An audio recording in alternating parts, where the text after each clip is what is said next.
Om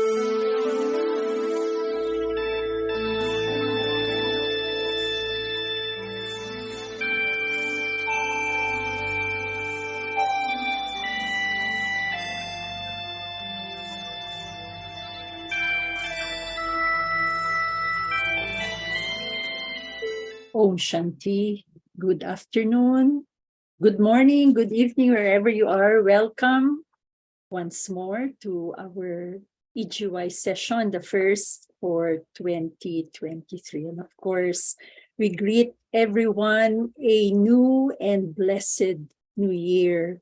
Sister Denise, most welcome and thank you for another session on the power of thought. I was thinking while reading this, you have allowed us to think deeply and be more incisive and insightful about how we take care of our thoughts. We're going to read first the material that Sister Denise gave us. Okay, so we are going to start. But Sister Denise, would you like to say hello first? Well, it is, I like to first of all join you in wishing everybody very, very happy New Year for 2023.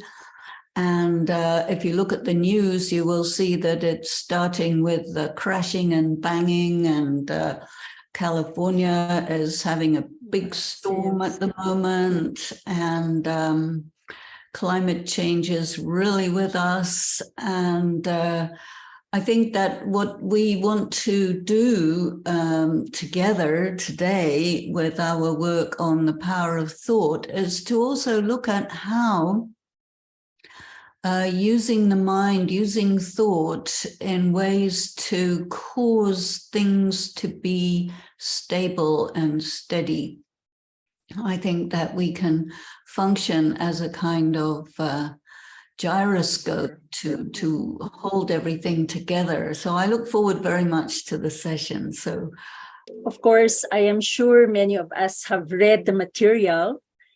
It's, however, useful for us to read it again, review it, and then in the course of that, definitely there will be new insights that will come in. So we also read it as so that we start from the same page. The power of thought.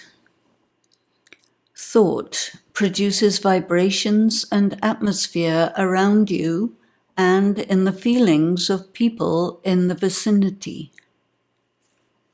Thought also produces your sense of self, how you feel internally, your emotional temperature, and it determines whether you are confident in your power, affected or unaffected by what's going on around you. Even the slightest negative, weak, irrelevant, inappropriate, anxious, fearful, or ego-based thought changes your relationship with the world around you and determines whether or not circumstances are favorable or unfavorable. Raj Yoga provides detailed keys to the use and application of different types of thoughts, as well as methods to generate a pure and powerful mindset. This ensures a continuous flow of meaningful thought and feeling energy so that you can remain in your power and dance effectively to neutralize any and all energies and volitions that seek to diminish and deceive you. For this, you need to be continuously aware of the pre-thought feelings and triggers that still have power over you from deep traumas, karmic accounts, conditioning, addictions, and social attitudes that limit your freedom to be who you really are. This EGY will consider these subtle aspects of thought. Thought is produced by the soul and emerges from the mind, the intellect, and the sanskaras. Thought does not emerge only from the mind, but a combination of all three. There are different forms of thought: ideas, feelings, interpretation of perceptions, memories, assumptions, prejudices, emotions. Creative work, intellectual work, planning, calculation, and obsession are some forms of thought. Meditation is about concentration, using the power of choice and decision. Self-deception is an obstacle. Inaccurate interpretation of perceptions. The functioning of consciousness gets clouded by negative emotions that arise as a result of inaccurate interpretations of perception. This is due to lack of the power of discrimination. To interpret Raj Yoga in a religious or moral way is to remain in the body-conscious part of the confluence age. The confluence age is a period of time when two different forms of consciousness are superimposed one upon the other. Sometimes soul consciousness dominates, but mostly body consciousness is the dominant sense of self, and perceptions are interpreted according to religious and moral perspectives. It takes only a second to switch from one to the other. However, it requires much strength and clarity to remain in the soul-conscious position. This is because of the problem of ego. I think it is not useful to consider the 5 vices as vices. In India, there is much attraction to onomatopoeia, and many words get translated according to this principle. As a result, the translation can be faulty, incorrect, and misleading. Drama is such. The Hindi word is vikar. So vikar sounds like vice. Vikar is the beginning of the word vikarma. A vice is an addiction. And vice in English refers specifically to sexual malpractice. The Gita speaks of deception of sense perception. A sense perception goes directly to the mind, which is a subtle organ of perception, an interface between the 5 senses and the soul. Pleasure and pain are experienced in the soul, in particular in the mind. The senses have a practical function to help us protect the body against external circumstances that may cause damage to the body, such as heat and cold. You can tell whether food is fresh or rotten by the smell. However, Raj Yoga is not about such things. There is the matter of attraction and repulsion of the physical body or personality. Sense perception deceives the individual into believing that if they gain possession of something physically attractive, it somehow enhances their value as a person. Some forms of ego lead to vikar because ego is a reaction to stress. In that case, ego is not a vice. Religious and moral people focus on ego as something punishable. But administering punishment does nothing except intensify stress. It causes trauma in young children.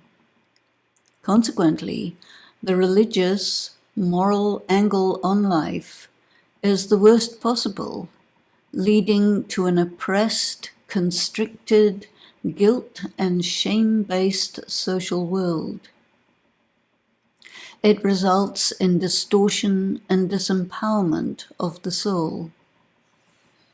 Reactions to that stress and trauma take the form of various addictions classified as vices by the religious or moral people.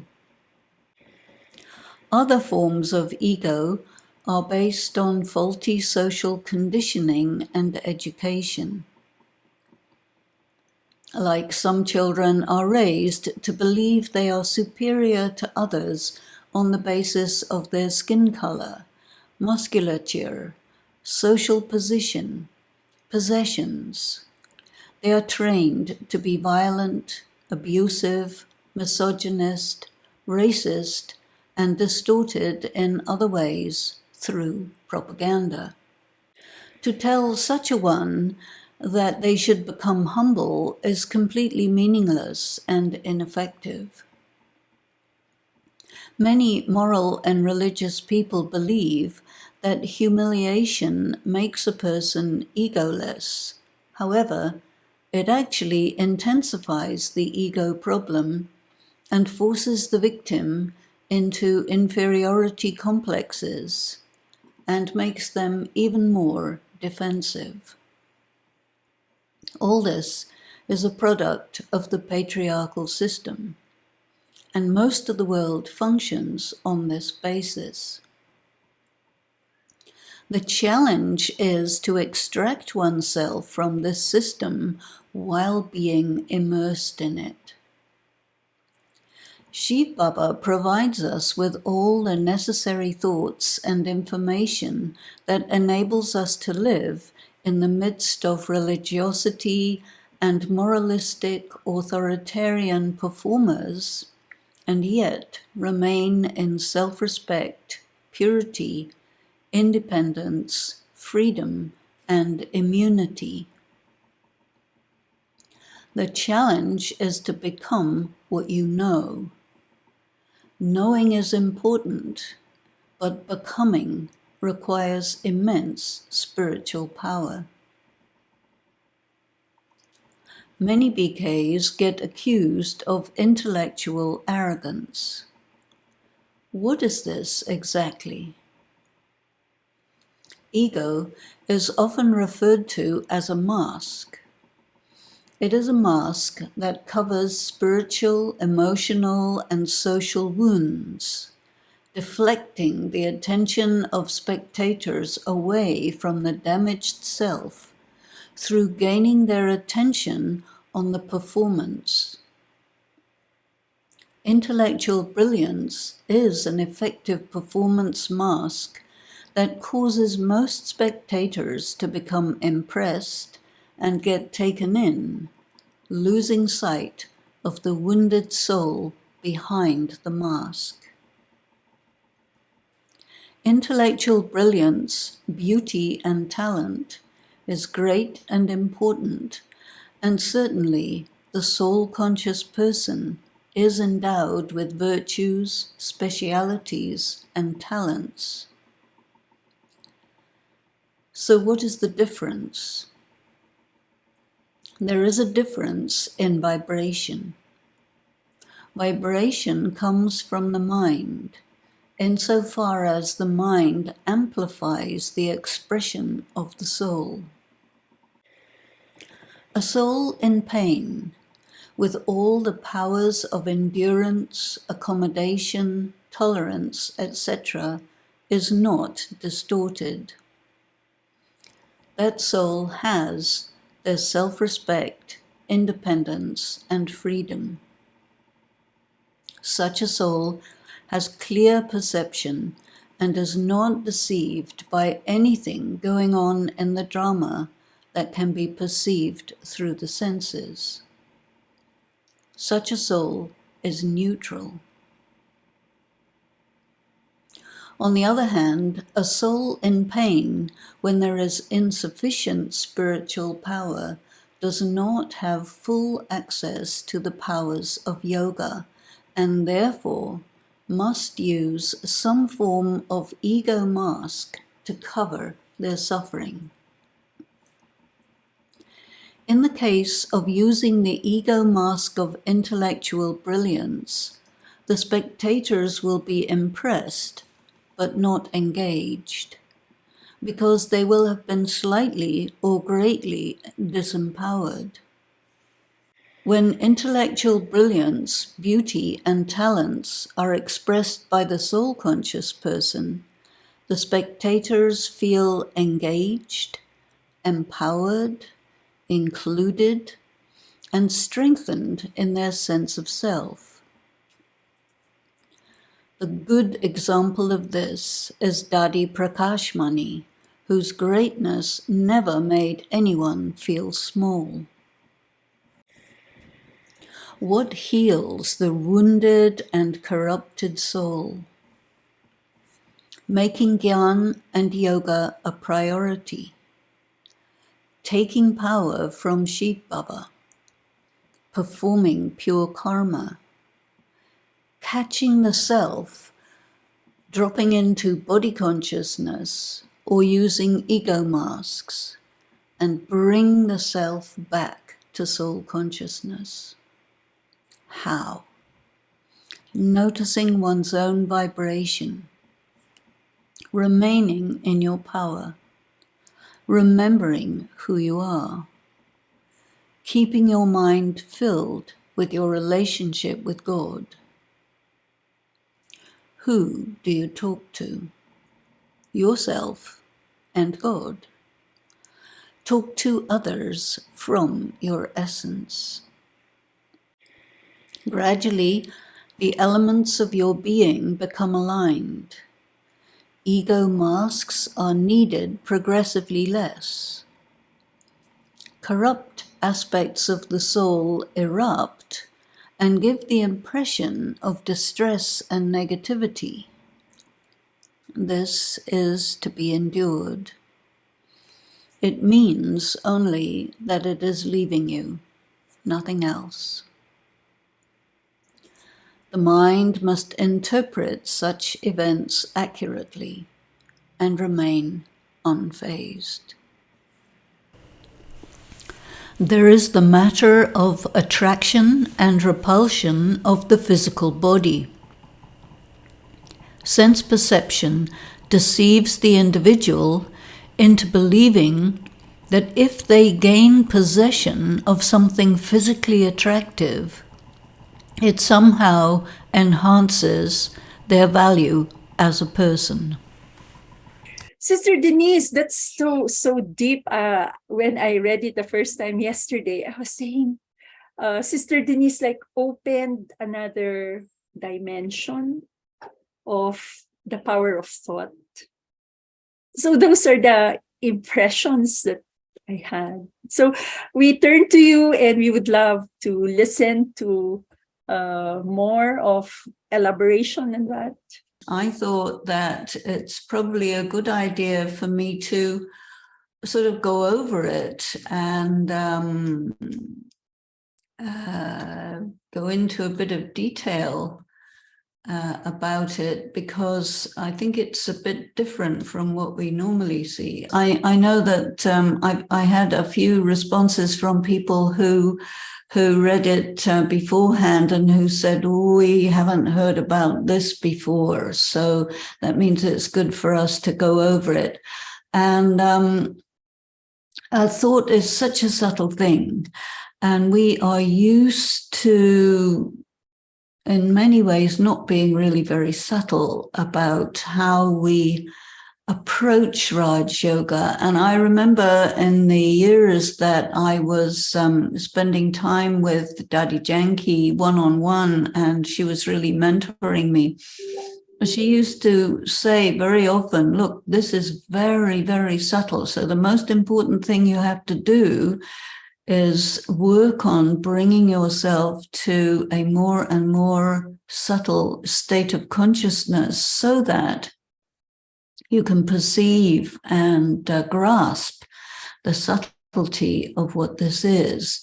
And so I think a lot of people do it in a relatively gross way. So I think our work together is also to bring ourselves to a more and more subtle state. And the problem with subtle states is that you can bring yourself into what seems to be a subtle state, but which is full of Maya. And this is also reflected in Baba's mention that when people go tripping off to the subtle regions, there's plenty of Maya over there. So this is a similar thing. And it is connected with the phenomenon of superstition. And superstition is very strong in India. And it's quite strong all over the world, but in India, very, very strong. So people tend to feel that if they put 2 and 2 together and make 480, that's somehow brilliant. But 2 and 2 means 4, not 480. Superstition can take many forms. You can get an idea, see an advertisement, hear something from someone, put it together and say, this is a sign. And occasionally it may be, but most of the time it isn't. But if you give importance to it, then it's like imagining yourself to be subtle when you're really not. So this is why, along with being subtle, we also have to be very grounded and very realistic. So that's a paradox in a way, and it's balance as well. Now, thought is not just having words going around in your head or repeating phrases from the Murli. That's a pretty gross form of thought. Thought is very, very subtle. Whatever you see and hear and remember and associate with, all of that moves extremely fast in your mind. And some of the thoughts that are happening, you will focus on and work with, but there are all sorts of other thoughts happening at the same time, which are kind of peripheral thoughts.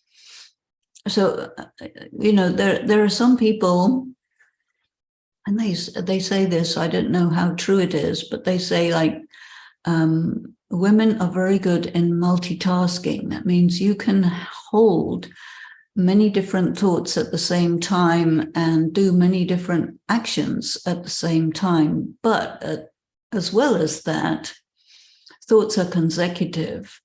So you have to do things one after the other, but it just depends how fast you are. And I think traditional women who are in a context, social context, where they are expected to pay attention to lots of things. And you remember there was a song called I'm a Woman, which is all about all the things you have to do as a woman: look after the children, the husband, the in-laws, the cooking, the garden, the damage control, the emotional upsets of people, someone who may be sick, handle the shopping, and lots of things all at once. So, women are pretty used to doing that. And on the other hand, it is said that men, they have to do one thing at a time, and if they're busy doing something, do not interrupt them because it will break the concentration. And I think it may be true in many cases, but it's a fairly general thing. But just to give you an idea of the huge amount of activity that goes on in the mind, and you need to have spiritual strength in order to keep track of all these things and to decide what you're going to use and what you're going to discard. And your thoughts may come at you rather like these days. There are people who get 1,000 emails a day and they have to deal with them, but then that makes you crazy. So you get rid of most of them. But it's an indication of the sort of computing that the soul with brain has to do. And when people are spiritually weak, they have difficulty doing that. And when people are in very stressful circumstances, that will add to the difficulty. So in this write-up, I was trying to cover many, many things, but I'm aware that I think a lot of people are not used to how much we are dealing with all at one time. So a lot of time, people are what we call externalized. That means to say that their attention is on what you can perceive through your senses. So you are not so in contact with what your perception is doing to your inner world. And this is why Baba tells us very often, now you need to practice being internalized or introverted, or there's various different words for this, but it's all about being very conscious of what is happening in your mind while all these sense perceptions are going on. And a lot of the time you aren't aware, which means that the sense perception will trigger things that will have an impact on your consciousness that you are not aware of because your attention is on the outside. So when you're practicing Raj Yoga, you're shifting this situation and you're bringing the attention more and more to the inside so that you can be aware of a kind of triage that you can do in your mind and discard very rapidly things that are triggered that are not important as compared with things that are triggered that are important. For example, take self-doubt. One of the things that happens in social interaction is a lot of manipulation.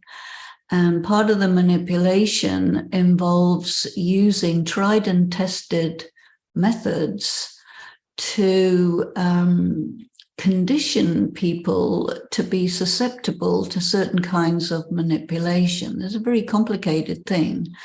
And some people are very, very adept at it, because they are motivated in life by wanting to control people around them and to be in a dominant position. And so they will use tricks to disempower people. And if you are around people like that, you need to be very skilled in this particular game. So that you can defend yourself. And some people are very skilled at it and some people are not. And the thing is this, if you decide to become very skilled in this, all of your attention goes on that, and then your attention is not on other things, which actually puts you in a weak position. So you may not want to play that game, but there's a lot of people who do. So you need to be able to defend yourself. And this game is about getting people to doubt themselves. Because if you can get a person to doubt themselves, then you can manipulate them easily and wrap them around your little finger, as they say. So the methods for this are verbal abuse, accusations, comments about a person's value or appearance or their honesty or something like this. And so the language, we're using English, so the English language is tremendously distorted, and words, the meanings of words get changed in this process, and it begins when you are an infant. So that you are used to understanding the word like honesty to mean something very different from what it actually means. So, for example, this is very often used with women. They will say, oh, I will make you into an honest woman. That means an honest woman is somebody who is totally under the control of some particular guy. But that has no connection with honesty. But they will make you think that that's honest. So they will tell you, okay, if you're not honest, you're bad. And if you're honest in this particular way, you're good, but totally and completely disempowered, you see. So this is how this kind of manipulation goes on. And unless a person is able to completely separate themselves from this sort of game, they can be badly damaged by it. And it's ubiquitous. It's all over the place, and particularly in very misogynistic societies. And when people come into Raj Yoga, they do not necessarily remember their background, and they're not necessarily aware of their susceptibilities. Now, I'm just getting a message from Sister Rose about ego, not a bias, but a reaction to stress.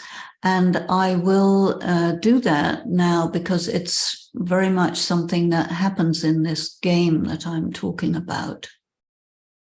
So when you come into Raj Yoga, you may be religious type of person, and you may have been conditioned through your whole life to assume that people who are experts, who are your teachers, who are in charge of the activities of Raj Yoga or the classes or something like that, and you will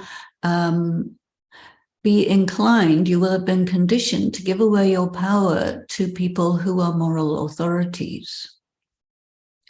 And they will tell you that greed, anger, lust, attachment, ego are vices.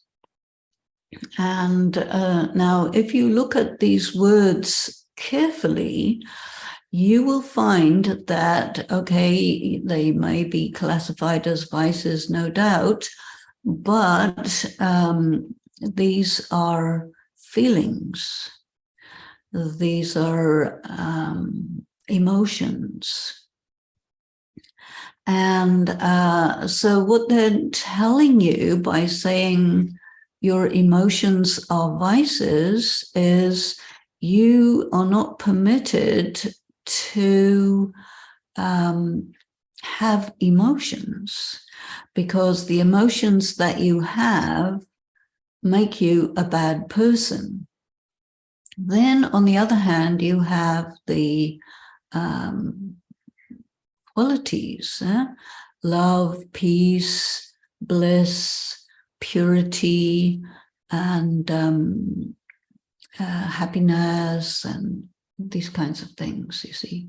So if you display feelings and activities and signs that could be classified as that, then you are a good person, you see.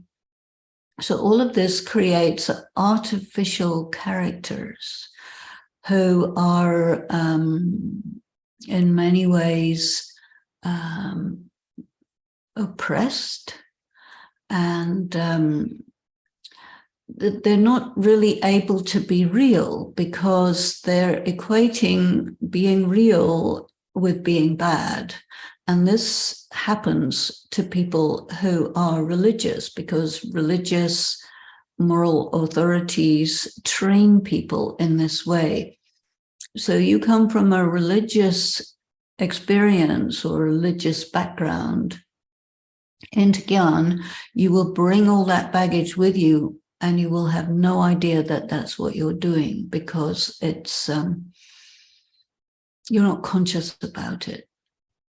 Because it's your conditioning, it's your training, and you just shift from this religious circumstance to that religious circumstance, and you carry on like that. But that none of that is Raj Yoga, you see, but it's called Raj Yoga.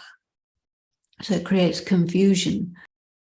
Let me go to this mention that ego is not a vice, but a reaction to stress.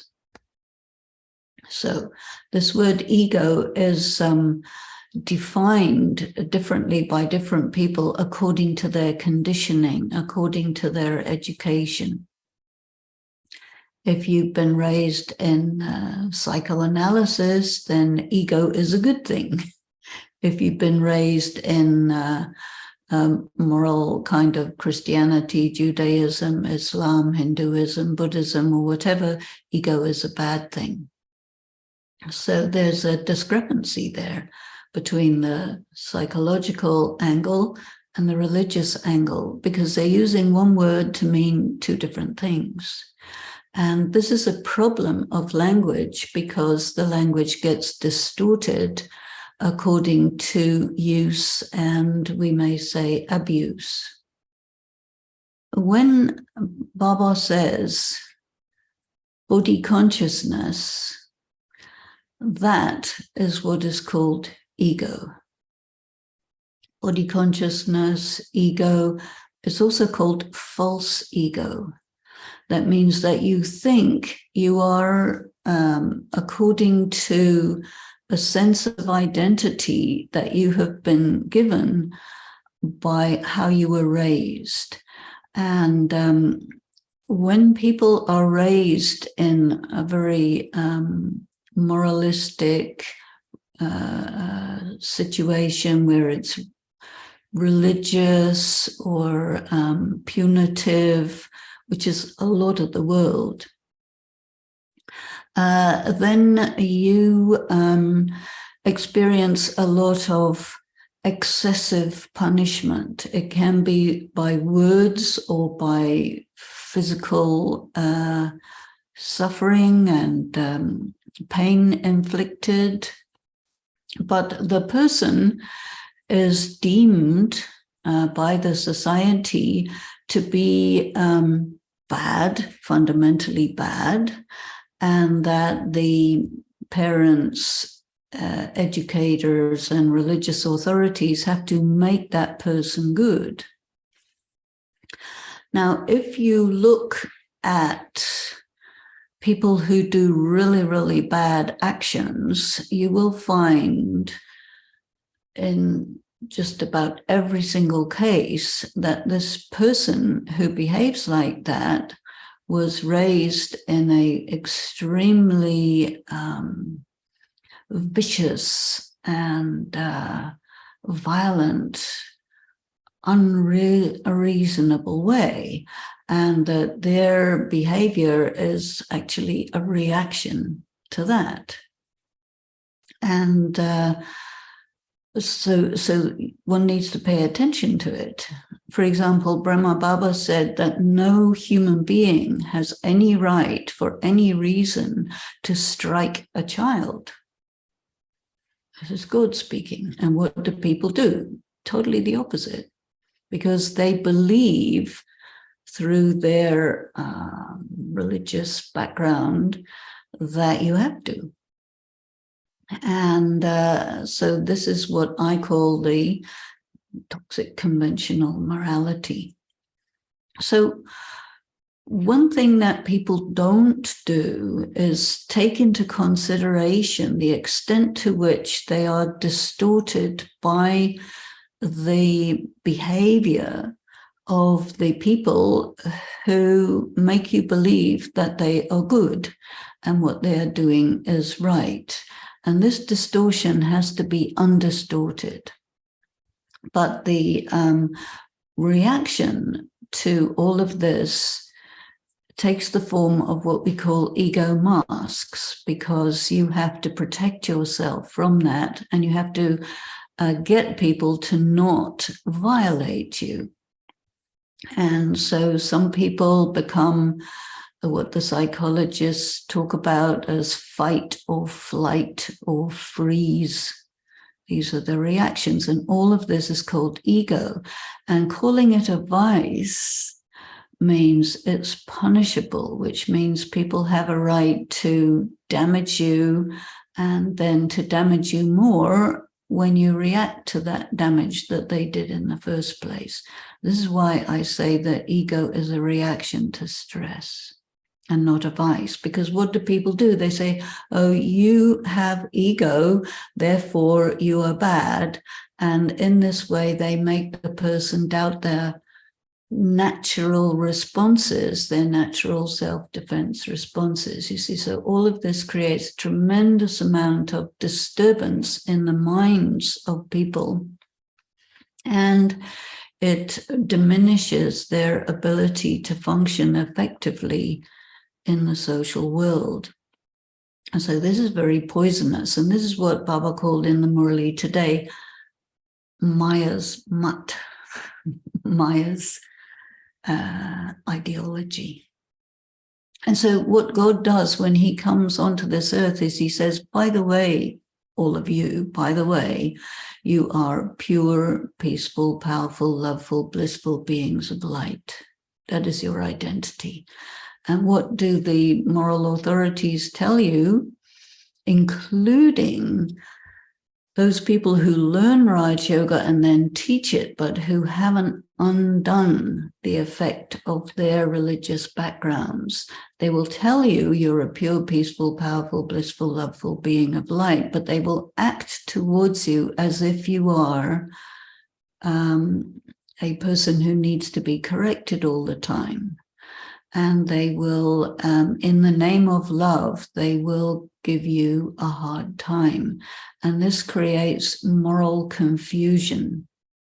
It creates moral confusion in children, and it creates moral confusion and tremendous disempowerment in people who come into spiritual organizations in their adult years, because it takes you back to all that damage that was done in your childhood and amplifies it.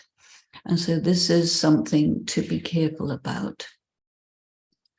So if I just go through what I wrote here, just so that you can see how this works. So if you say thought produces vibrations and atmosphere around you and in the feelings of people in the vicinity. So what kind of thought are we talking about?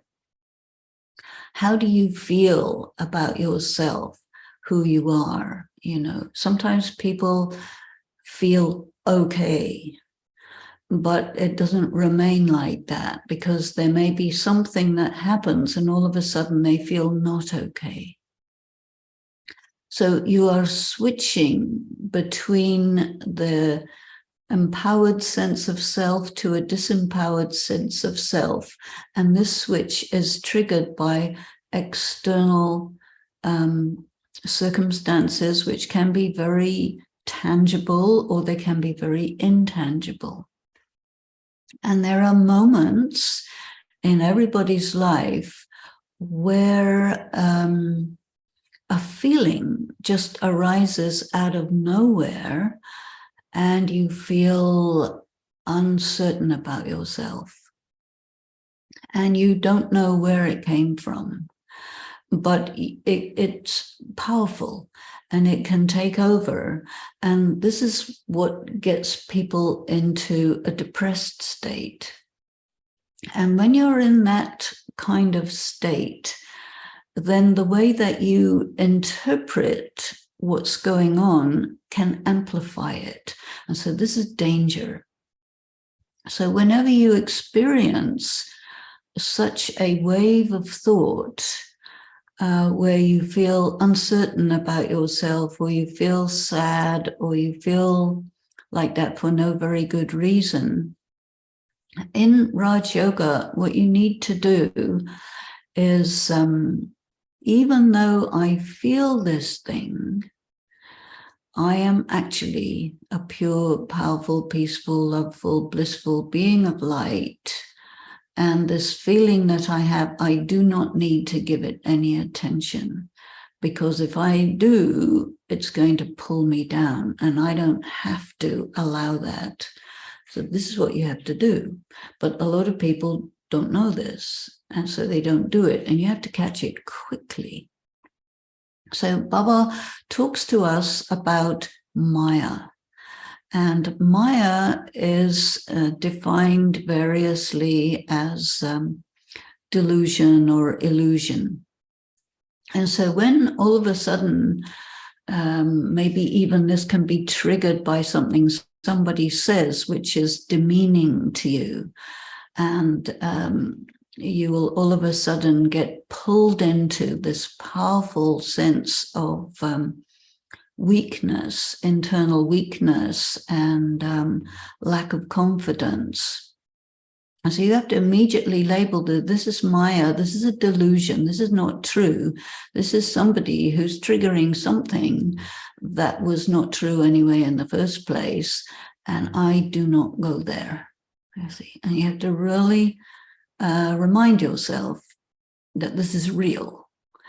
And that you have the right and the duty to yourself to defend yourself against such things that are triggered on deep down on the inside of yourself, and not to consider that just because you have a strong feeling that you have to let it take you over or go with it. You don't.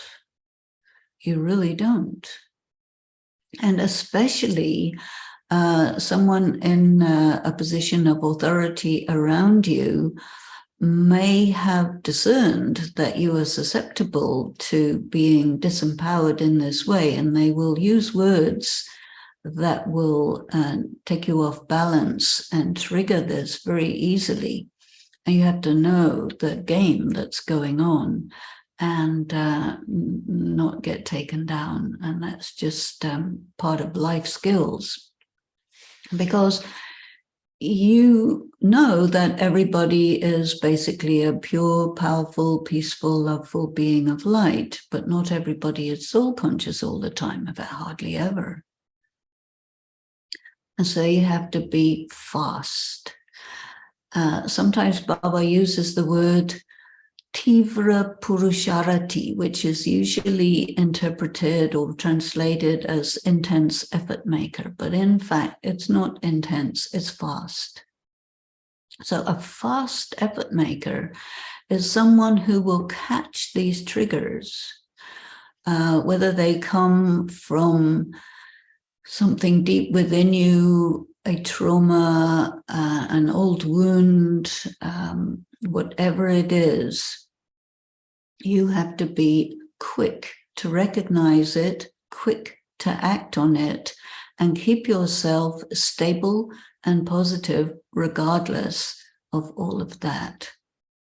And this is not an easy thing to do, because people have been really strongly trained and conditioned to go into shame, guilt, depression, all sorts of negative states of mind, which they then have to cover with what I call an ego mask. So you may be feeling really awful inside and you put on a good face and you become like two different people. And which one is the real me? Well, it's supposed to be the fake one, and then the real one gets abandoned. And so when you abandon yourself, you are very, very vulnerable to manipulation. And that leaves you weak. And you have to be careful about that, because this is a very tricky game. And you are called spiritual warriors, and a spiritual warrior needs to understand we are at war. These are, something like bombs and grenades and whatnot that explode you and put you off balance. So you have to be fast at this. So this is why I said, even the slightest negative, weak, irrelevant, inappropriate, anxious or fearful or ego-based thought changes your relationship with the world around you, because instead of being in your power, you are in doubt and you are thinking that you're not so valuable, not so important, not so good, and then you have to compensate for it. So this ego mask is like a compensation for something that's anyway not real, but which you think is real, but it isn't, you see. So this is quite tricky. And so when you are clear about these things and you keep yourself in your reality, regardless of these very, very subtle upsets, then you're in charge of the drama. Otherwise, the drama can overwhelm you. And it just depends on the slight switching of your consciousness, which has to be done immediately upon the trigger. So that's called Tivra Purusharati, fast effort maker. So Raj Yoga provides detailed keys to the use and application of different types of thoughts, as well as methods to generate a pure and powerful mindset. So again and again, when you sit down in meditation, you need to do a variety of things when you're doing that. And the first thing you must do is bring yourself into soul consciousness, because Raj Yoga is about being in soul consciousness while interacting with body conscious people in a body conscious environment, which is not aligned with you and which corresponds to what you left behind when you came into Raj Yoga. So it's very, very easy to pull you back into it. And because if you don't play that game, they will come to you from another angle and make out that you're weird and artificial and this and that and the other. So it can be very confusing, because you come into Raj Yoga and you are trying out things, and it takes a while for it to become really, really natural. If you think about it, you were in a soul conscious state for the first half of the cycle, but the second half of the cycle not. And the people who had been the highest in the golden age, by the time they get to the iron age, they are really lowest. And so you have this big journey to return back to your state of soul consciousness, which is a very high state. And you have many, many obstacles around you all the time. And this is not so easy Raj Yoga. Another meaning of Sahaj Raj Yoga, other than easy Raj Yoga, is you're doing this practice in the context of something which is totally opposite to it.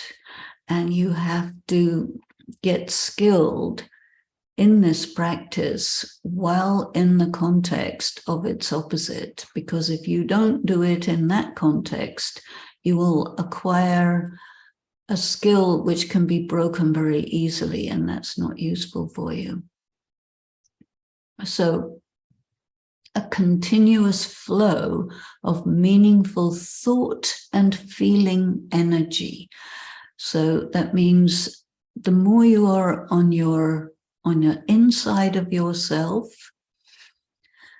and the more you are in remembrance of who you are, and the more you are pulling in spiritual energy from Shiv Baba, from God, the more you're able to activate this real part of yourself and stay in your power, so that when anything comes around which wants to diminish you, which will be everything, you're sharp, you're fast, and you know how to defend and protect yourself, and you don't just give away your power as everybody would like you to do. So for that, you need to be aware of the pre-thought feelings and triggers. So you need to know what your traumas are, and what your karmic accounts are, and your conditioning, addictions, and the social attitudes that limit your freedom to be who you really are. And for that, you have to be really realistic.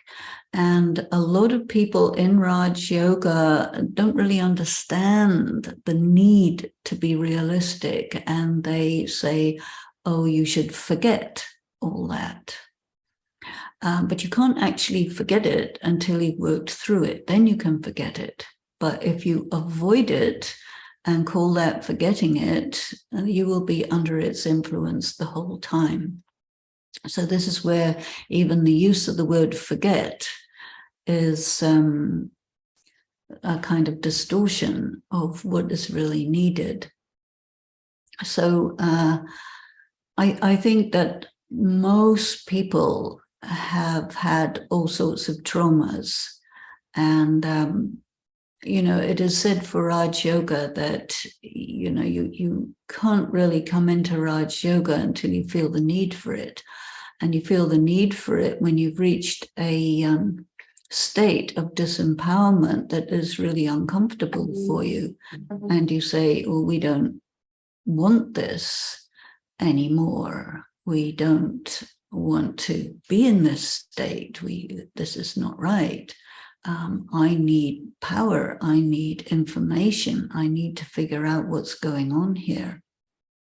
So you come into Raj Yoga and you get information which is diametrically opposed to the information that you get in the world, especially from the educational and religious and parental authorities.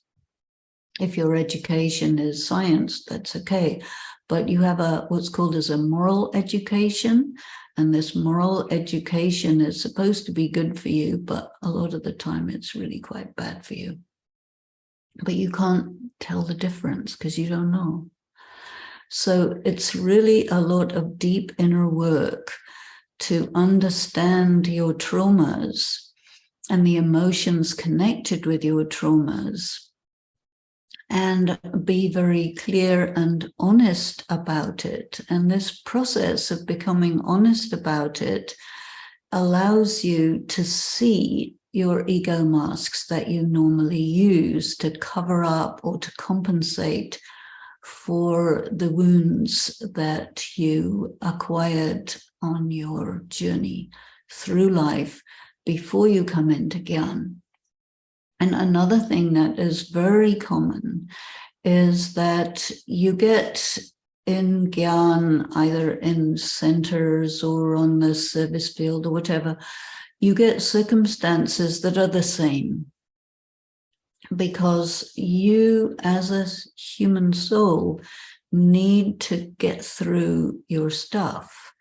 And if you have similar circumstances which were traumatic for you in your time before Gyan, and they reappear again during Gyan, before Gyan, you didn't have the tools. Now you have the tools. So you get the similar circumstances which trigger the similar sanskaras and feelings and thoughts and sense of self.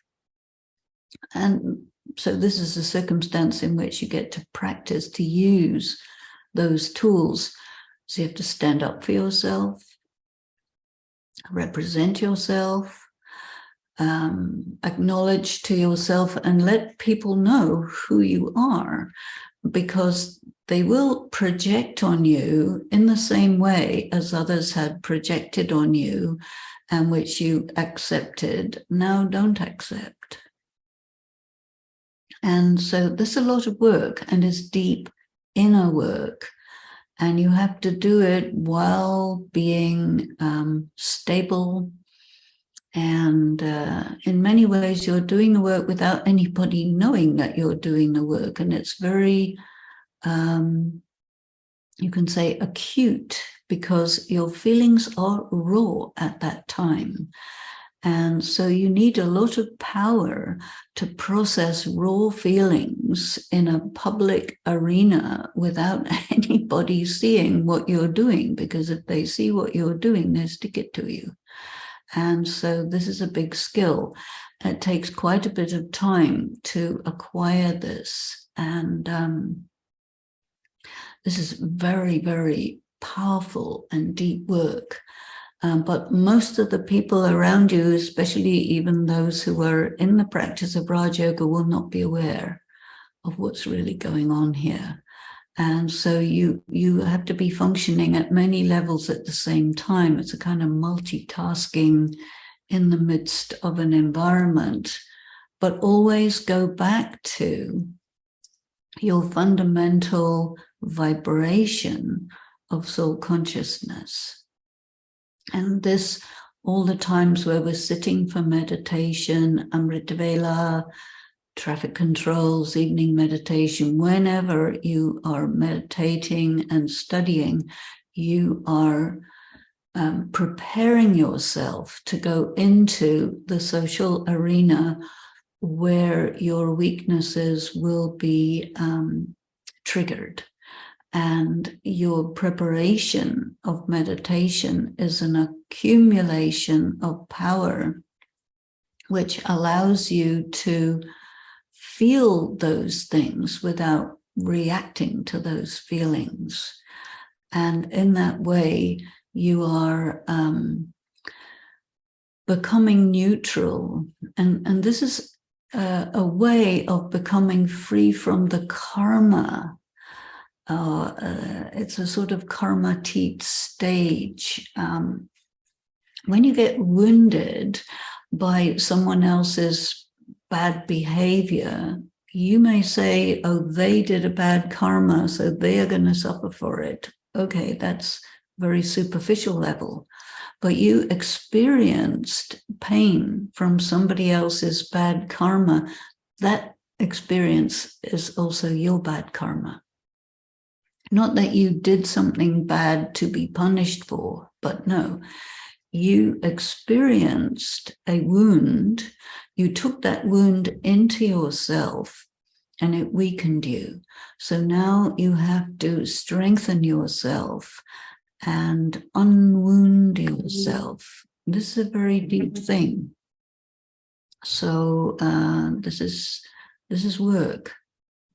Now, thought is produced by the soul and emerges from the mind.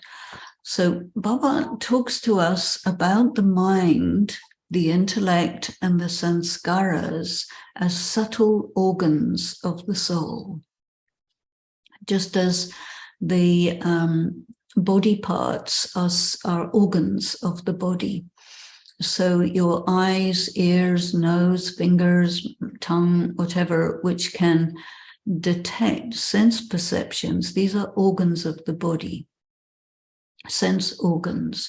Your mind is a sense organ of the soul which detects and registers feelings, things that are very, very subtle. And also, the soul itself is impacted by these traumas and different kinds of bad things that you did, but mostly bad things that other people did to you. These are registered in the soul, and they're wounds, and they have to be healed. And so when something will trigger those wounds, it affects the soul, and then the soul will react to that impact, and that will be expressed through the mind or the intellect or the sanskaras or all three. So it's very important to make a distinction between the soul itself, the organs of the soul, mind, intellect, sanskaras, and then your performance in the material world. So this is why Baba talks about you being a master of the three worlds, the incorporeal, which is where the soul is, the subtle, where the mind, intellect, and sanskaras are, and the physical, where you do your actual performance in the world and interacting with people. And most people in Raj Yoga, they don't really think about it like this, but it's very useful to do that, because then you can do work at a much more refined level. So, different kinds of thoughts, ideas. Now, normally people think ideas come from the intellect, feelings come from the mind, interpretation of perception. Some people think, as Vanji was saying, that perception is itself an interpretation, but I am using the word perception not in that way, although it's often used in that way. I'm using the word perception to mean what you, the soul, are perceiving through your mind and through your sense organs, and then the effect that that has on you. That's another level of perception, where you can take it as something good or something bad or something dangerous or whatever. There's an interpretation there. But then there's another level of interpretation, which is, what does it mean really? And what are you going to do about it? So you may perceive danger and it triggers fear, but then it goes to the intellect, which says, okay, fear, fine, but then what are we going to do about it? What's the level of danger? Is my fear alerting me to which level of danger it is? I have to be extra careful, but it requires me to act, you see.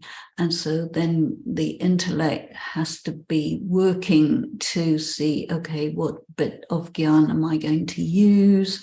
What bit of life experience am I going to use to deal with this situation effectively? And circumstances and situations come up of a similar type again and again, because where you have a trauma, where you have a wound, there is a distortion in the soul, and the only way that distortion can be righted is by really being totally immersed in that situation again and again and again, until you become so neutral about it that it doesn't have power over you. You can feel the totality of it in such a way that you position yourself to give a response to it, which is exactly the right thing. And this is why in the Gita, yoga is defined as skill in action. And you cannot have skill in action unless you're absolutely in command and in control of the situation. So this is like football. Everybody, lots of people interested in football, and we had the World Cup, and this great footballer was in perfect control of the ball, and everybody is very engaged and impressed and taken up by the skill of that footballer. And sometimes Baba had said that, look, Maya is coming to you as a ball. It's kicked to you. Now you have to catch that ball, be in control of it, be in control of the, have a sense of where all the other players are, what they're going to do, what's happening in their minds, so that you play your shot accurately and you get the goal. This is what yoga is about. And not everybody realizes this. So now, and there are other things, all these other things that are going on in the mind, your memories. Now, your memories, which are very potent, are the traumas, because they are shocks. And whenever there's a shock to the system, it's like a damage. And so when you have a damage, then you have a reaction to the damage. So these memories can make you respond or react inappropriately, and you have to reshape your relationship with the memories so that they don't put you in a disempowered condition. Assumptions and prejudices are all connected with your how you were raised as a child, and how you were educated in your school and in your religious environment. And so people have many assumptions, all connected with morality, what's good, what's bad, who's what's important, what's stupid, what's intelligent. All of these are just absorbed from the external social and intellectual environment, and there may be a great deal of falsehood in that, and you assume it to be true, and it's not. So you have to rethink everything that you assume. That's another piece of work. Emotions. Emotions and vices are usually considered as the same thing. And so you have a tendency to lock them up. And then, of course, they're going to explode. And so you need to disconnect vices and emotions. And this is why I think it's really quite inappropriate to use the word vice for greed, anger, lust, attachment, and ego. And instead, consider these as feelings, emotions, urges, and you have these, and these are, you might say, I want something, and what you mean is, I need it. But somebody else will say, well, if you want it, that means you're greedy. And this is where there's such a mix-up of the use of language, and people's assumption of what words mean is quite much used in this manipulation game that I was talking about earlier. And so therefore, when you're communicating with somebody, you need to understand the extent to which their use of the language is distorted, and you have to provide for that so that you understand each other. And that is very often a big problem. And this is a cultural issue. Different cultures which speak the English language speak it so differently that there's a great deal of miscommunication that happens, because language is something living, and it is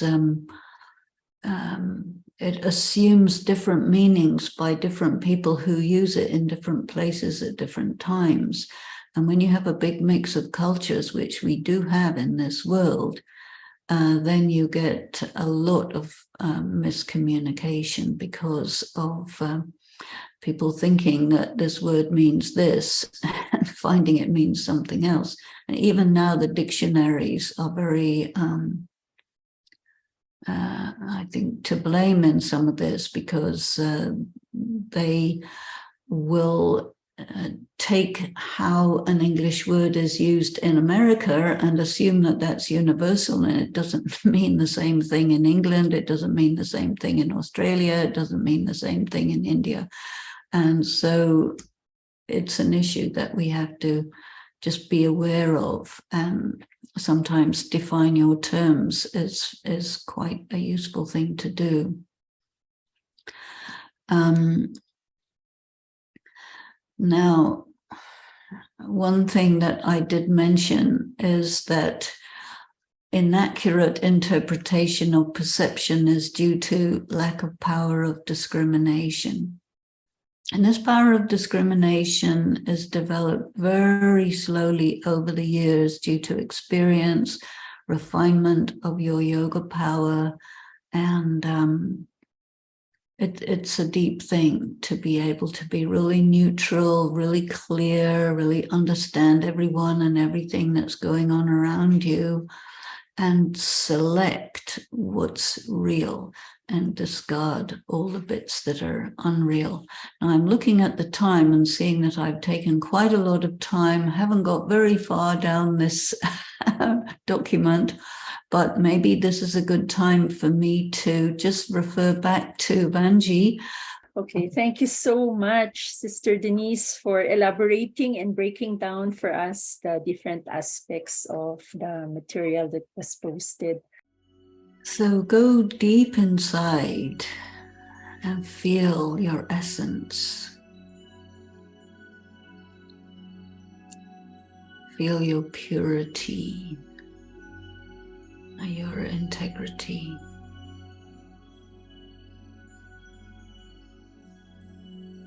Your peace. And know that you are very good.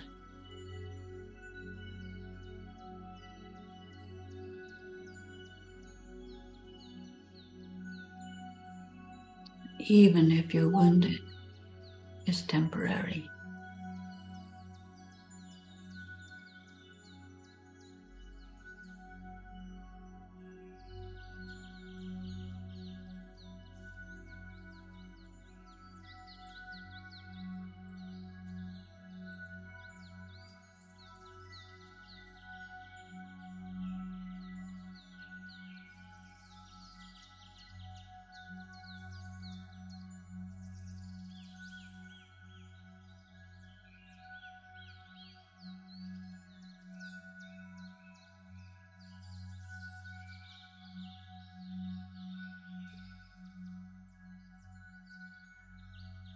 Just feel yourself still and deep like the ocean,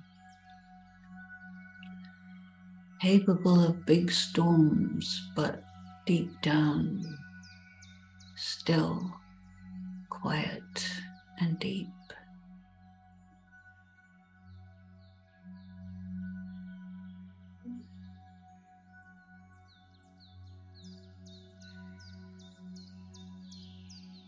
Shanti. Om Shanti. Thank you, Sister Denise.